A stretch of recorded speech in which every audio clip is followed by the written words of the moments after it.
Om Swastiastu. Perkenalkan, nama saya Madira Haryani, saya mahasiswa PTG dalam jabatan Angkatan 3 kategori 1 tahun 2023 pada Universitas Pendidikan Indonesia. Saya bertugas di SMA Negeri 2 Mini dengan mata pelajaran yang saya ambil adalah Teknik Informatika. Pada kesempatan kali ini saya akan menayangkan video PTL Aksi 1 dengan materi berpikir kritis dan dampak informatika. Pada kasus ini saya menggunakan metode pembelajaran yaitu problem based learning. Terima kasih, selamat menyaksikan.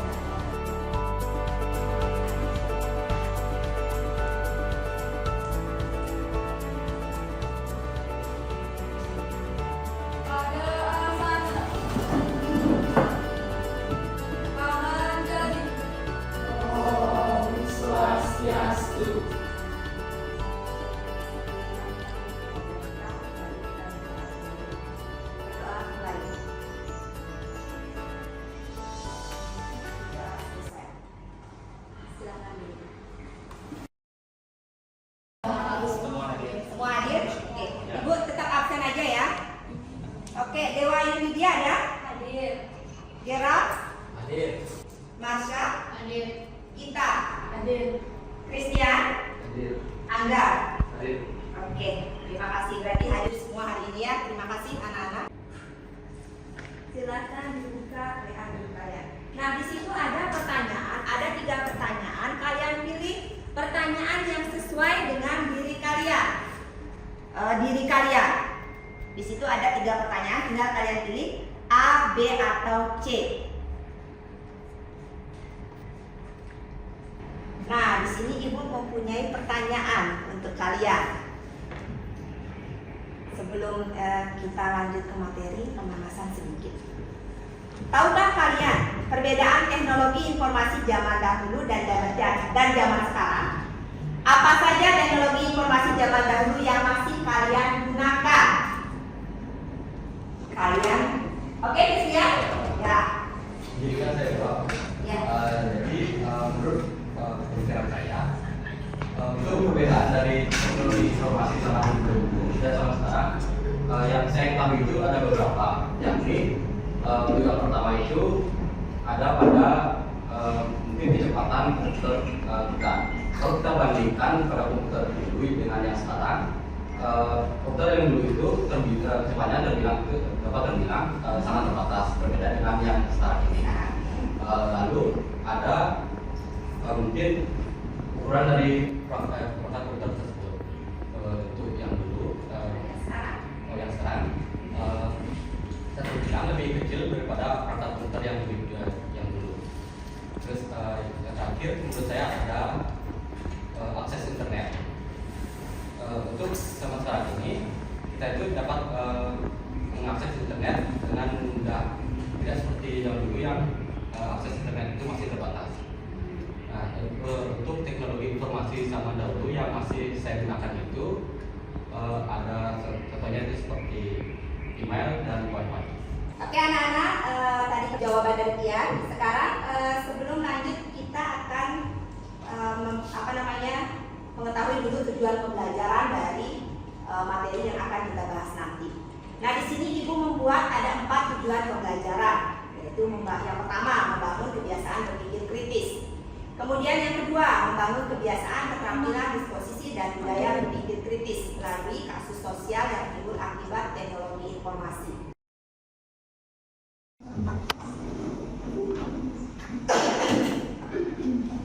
Cluenya, jika saya tepuk sekali, berarti kalian cukup undang teman kalian sekali dan katakan hai. Kalau tepuk 2 kali, berarti kalian mengeluarkan jari bawah kalian dan digerakkan, katakan asik, asik, asik.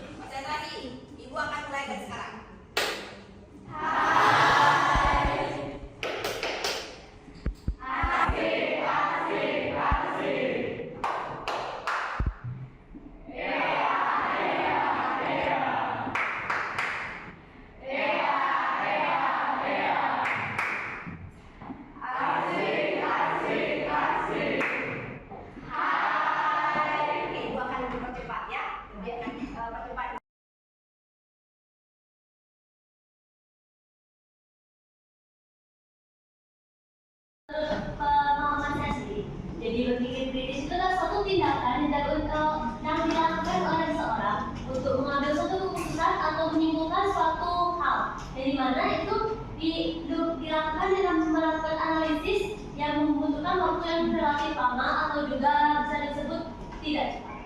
Oke.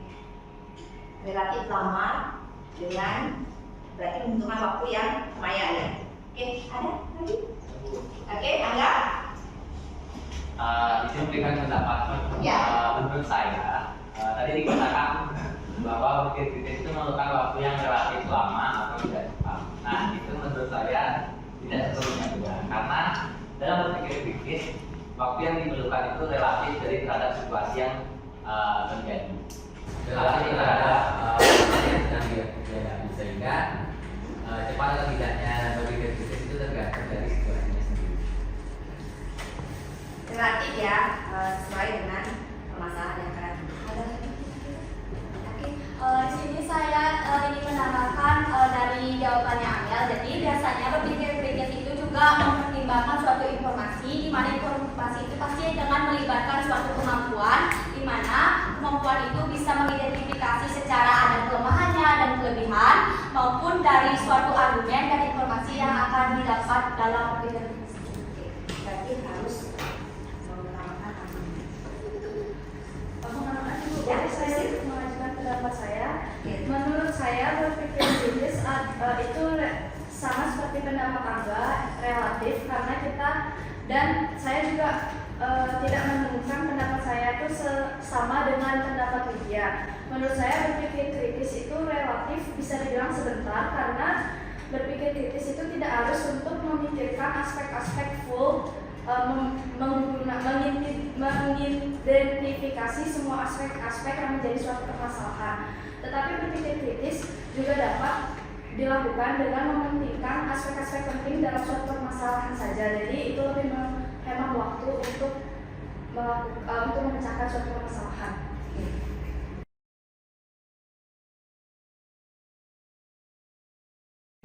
Nah, ini pertanyaan ini dalam kehidupan sehari-hari yang mungkin kalian pernah alami. Pastilah, namanya juga kalian hidup, pasti kalian berpikir, dan ini pasti pernah kalian alami.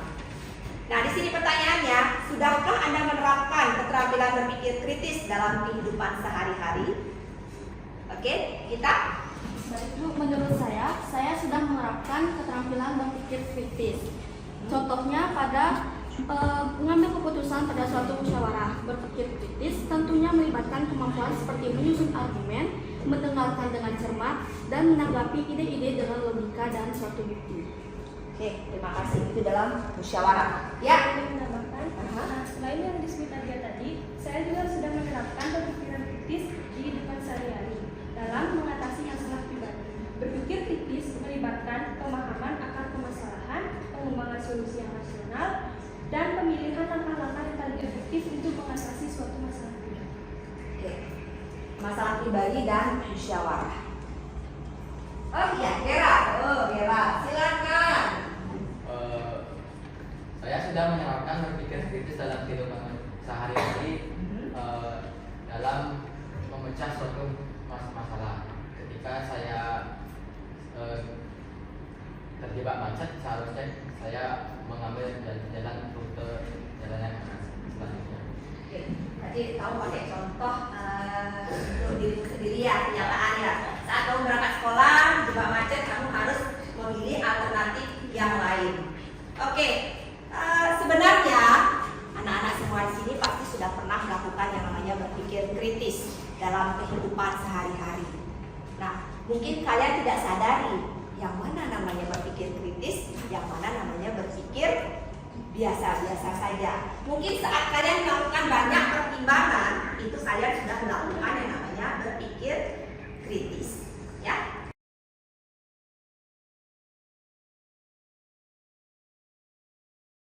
Apel orientasi. Yang sangat menarik, yang perlu kalian tonton. Mari kita tonton bersama ya. Ini linknya nggak nyambung.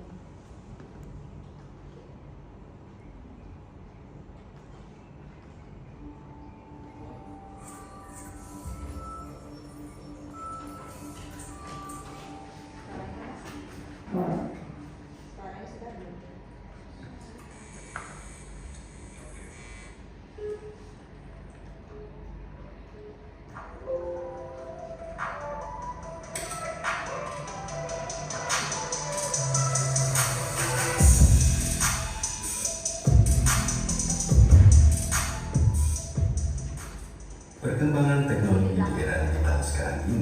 bertumbuh semakin cepat dari hari ke hari, bulan ke bulan, hingga tahun berganti. Secara tidak langsung dan tanpa kita sadari, penggunaannya mampu disesuaikan dengan kebutuhan kita, dan tentunya membuat hal-hal yang dulu kita lakukan secara manual atau tradisional berubah menjadi lebih modern dan praktis. Berkurangnya komunikasi tatap muka secara langsung, kemajuan dalam memahami hal baru, bahkan penggunaan tenaga mesin yang menggantikan peran manusia merupakan dampak dari berkembangnya teknologi. Untuk lebih jelasnya, simak video ini sampai selesai.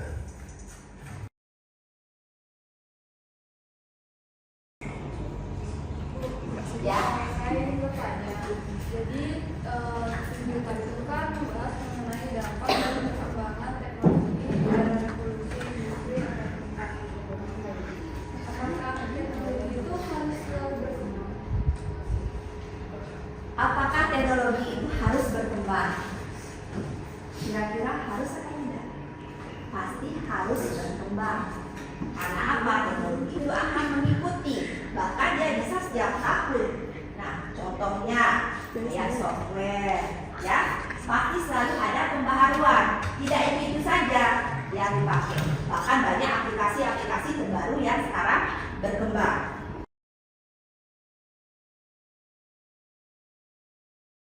Oke, kita akan lanjut anak-anak. Nah, ada pertanyaan lagi di sini anak-anak. Banyak sekali pertanyaan di sini karena ini menyangkut teknologi, otomatis sama seperti dengan pemikiran kalian. Terlalu banyak pemikiran, terlalu banyak pertanyaan.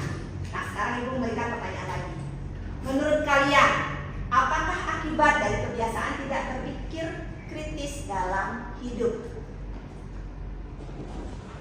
Oke, ya?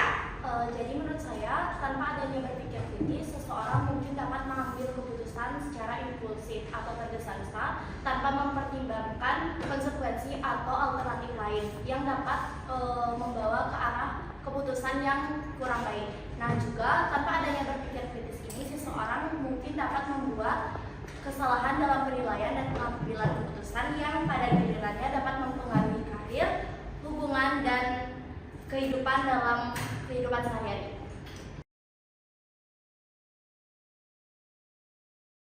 Oke, terima kasih Dia. Nah, di situ dari kebiasaan kamu itu biasanya sering ya mengambil suatu tindakan itu tanpa harus kamu pikirkan secara matang-matang.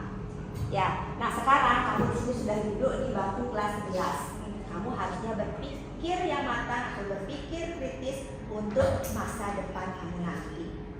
Ya, dari sekaranglah kamu latih dirimu untuk membiasakan kamu berpikir kritis dalam kehidupan sehari-hari. Berpikir kritis itu bukan berarti kamu harus istilahnya menjaga memotong perkataan orang, enggak. Tetapi kamu memiliki pendapat yang sudah sesuai dari langkah-langkah dalam hal berpikir kritis. Jadi banyak alurnya yang kamu gunakan dalam pengambilan keputusan itu. Itu yang Ibu maksud ya. Jadi jangan langsung nyablak. Ibu habis saya sekolah dari sini mungkin saya tidak akan sekolah bla bla bla dan lain sebagainya. Padahal bukan itu yang dimaksud. Pikirkan lebih matang lagi. Pikirkan lebih panjang lagi. Ya. Nah, seperti itu. Nah, sekarang dari kasus video itu kita akan membentuk kelompok kecil. Nah, di sini membentuk kelompok kecil 4 atau 5 orang. Di sini kalau dibagi berarti dapat 5 kelompok ya anak-anak ya? Ya. Oke. Nah, silakan sekarang kalian bentuk kelompok kalian masing-masing. Tentukan sendiri kelompok kalian ya. Kalian mau berkelompok dengan siapa? Silakan.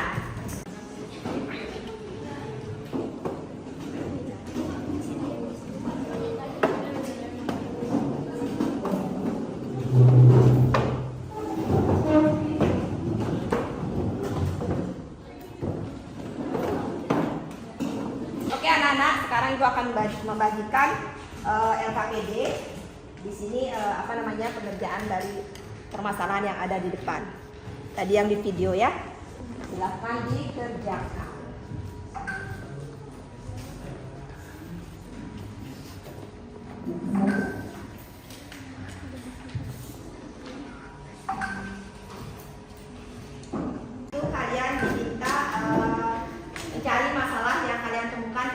video yang Ibu tayangkan. Kemudian kalian membuat analisis masalah dari video yang sudah ditampilkan. Kemudian buat solusi pemecahan masalahnya seperti apa. Dan yang terakhir itu adalah analisis solusi pemecahan masalah. Nah, ada 4. Jadi silahkan kalian berdiskusi dengan kelompok. Jadi Ibu wajibkan semua kelompok itu ikut serta aktif dalam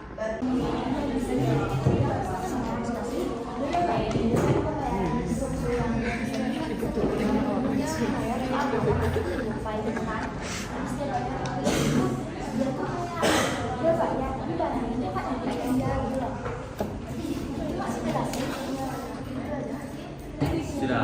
Nah, apa itu permasalahan yang kalian temukan? Penipuan online. Penipuan online ya, yang biasanya marak sekarang terjadi di sosial media. Berarti silakan cari sekarang referensinya ya, cari sebanyak-banyaknya tentang referensi yang kalian gunakan nanti ya.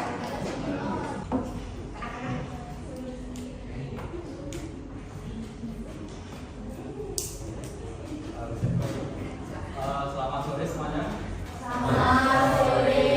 Terima kasih atas kesempatan yang kalian berikan kami. Selamat siang semuanya. Kami kelompok 1 atau yang kelompok pertama yang akan mempresentasikan mengenai tugas yang diberikan oleh Ibu Raina. Jadi berdasarkan tugasnya kami diperintahkan untuk mencari permasalahan yang terdapat pada video yang sudah kita tonton bersama-sama tadi. Dan kami mengusung tema tentang penipuan online. Tanpa berlama-lama, kami akan mulai membacakan hasil diskusi permasalahan kami. Yaitu dimulai dari yang pertama, yaitu masalah yang ditemukan. Masalah yang kami temukan yaitu tentang penipuan online. Oke, terima kasih atas kesempatan yang sudah diberikan. Izin bertanya. Tadi dikatakan kalau penipuan online itu berusaha untuk meyakinkan korban-korbannya. Jadi penipuan online itu berusaha untuk terlihat semeyakinkan mungkin. Nah, ada satu hal yang mungkin ingin saya tanyakan, yaitu penipuan online di media sosial, di mana para penipu akan berusaha terlihat meyakinkan, entah itu dengan mencoba meniru menjadi seorang, berpura-pura menjadi seseorang, dan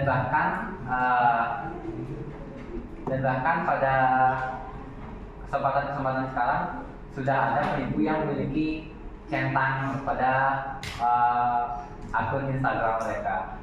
Nah, jadi pertanyaannya adalah bagaimana caranya agar bisa terhindar dari gerakan penipuan semacam itu. Oke, terima kasih. Izinkan saya menjawab pertanyaan dari Anda. Jadi inti dari pertanyaan Anda menanyakan bagaimana cara kita untuk menghindari penipuan online jika ada seseorang yang berpura-pura menjadi satu orang tertentu. Nah, hal yang pertama harus kita lakukan itu adalah untuk mengecek keaslian.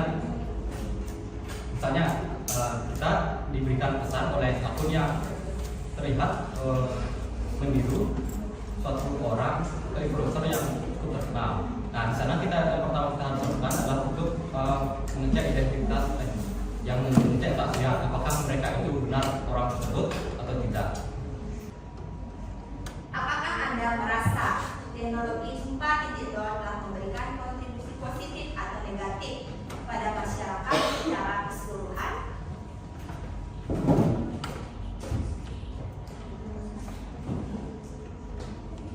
Ayo.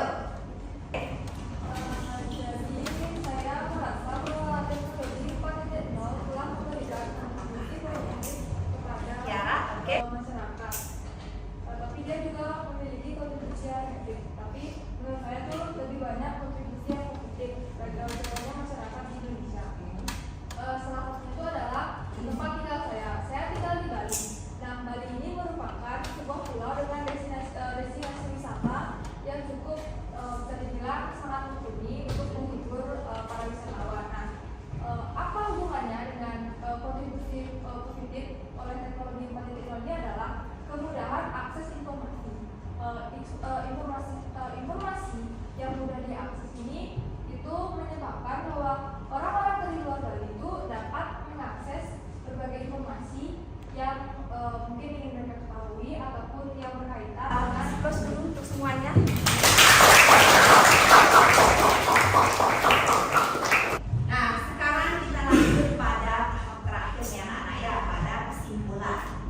budaya berpikir kritis melalui kasus sosial yang timbul akibat teknologi informasi.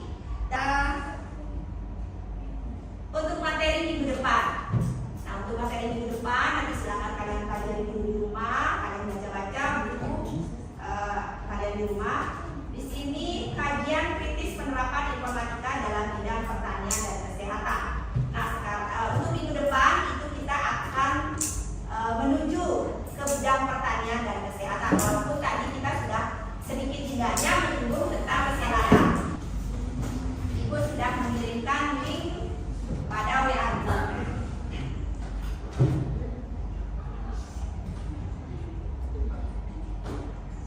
Silakan dikerjakan, Ibu memberikan kalian waktu 5 menit. Kalau sudah selesai, kita akan lanjut ke bagian refleksi pembelajaran. Kalau refleksi sudah kita menengok kembali ke belakang. Ya, menengok kembali ke belakang. Apa saja yang sudah kita pelajari dari 2 jam terakhir ini? Ya. Nah, di situ yang pertama, apa itu berpikir kritis? Berarti kan sudah paham sekarang apa itu berpikir